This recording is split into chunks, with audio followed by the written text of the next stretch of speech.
If you had told me that a few months after the forest fires that we'd have like the worst flood for like 100 years in Halifax, I would have said you were crazy.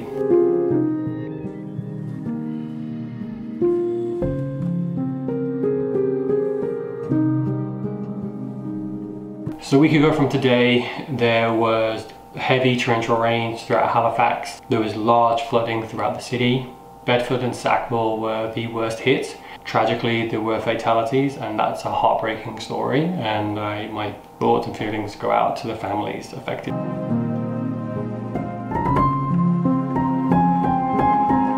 Part of the reason when the forest fires were happening that I didn't go out and film anything was because I was very concerned that one, I would potentially be getting in the way, two, I could get stuck in the fires and make things worse for rescue workers having to rescue me. And there was a part of me that felt that this was a tragic event. It was a lot of pain and anxiety and trauma happened to a lot of people, and going out to collect footage for a vlog seemed kind of heartless, truthfully.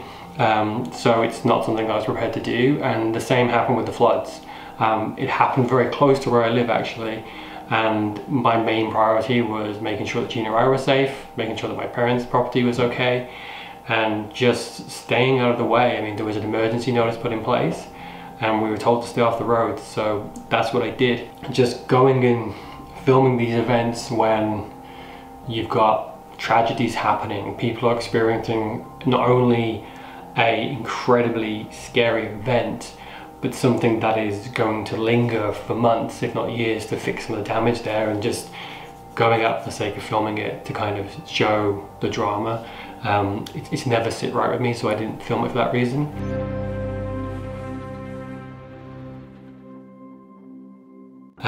This video is mainly about now that the emergency order's been lifted and everything's kind of settled down a bit, to go and see kind of the aftermath of what happened, just so you guys can kind of understand what it was like.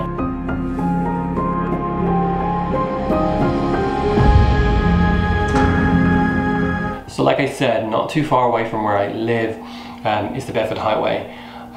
It is a large area. You have a lot of traffic coming through there. You have a lot of businesses, a lot of homes, a lot of public parks as well.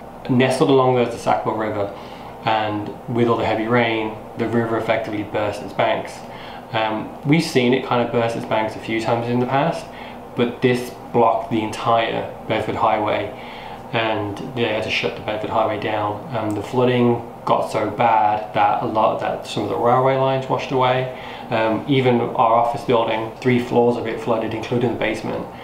And everything seemed to just happen so quickly and to such a mass scale that it was quite scary, and I wasn't directly the path of the water.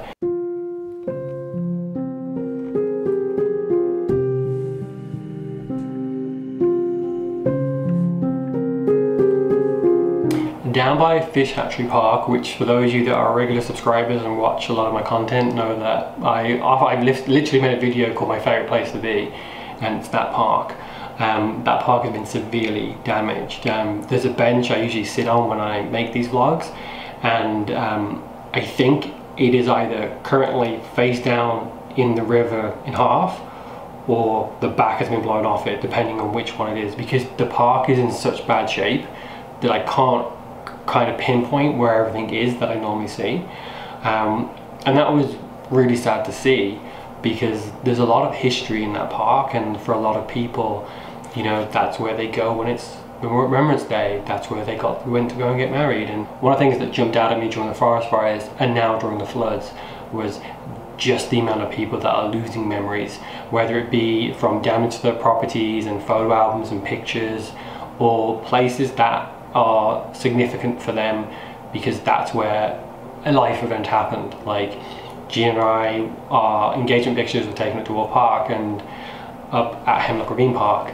So when we went there after Fiona and we could see all the damage and all the trees down, it kind of hit you differently. And seeing some of these parks that are a fixture in everyone's lives just be decimated, it's shocking and incredibly sad. and there are still streets that are closed down because they're still mitigating some of the water damage, and you look at them and it's like, those are streets you go down all the time. There's people that live there. There's people that literally lost their homes now.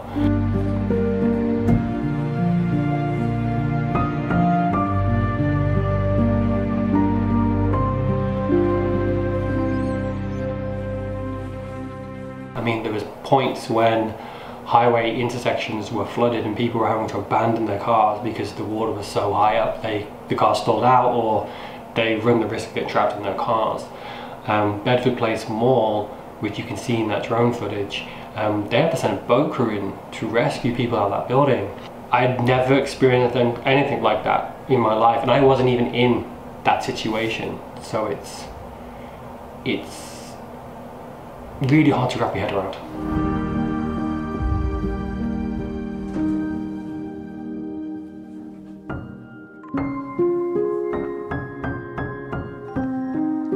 Now, while I was out filming, there's a weird feeling of like everything was kind of back to normal, but then you'd see something like a massive sinkhole or caution tape around parks, and you'd be like, whoa, yeah, this place got really badly affected by the storms. And even as far down as Dewolf Park, you know, I haven't seen a train go along there since this happened because the tracks got washed out. And while I was down there, I saw them testing a single train with no carriages, just seeing, you know, how well it could go up and down the tracks. Down at Dewolf Park, there's a public boat launch, and that has split in half and cracked. And that's something that I could in my head imagine would happen, because obviously it's meant to get wet. But the water and the volume just split it in half.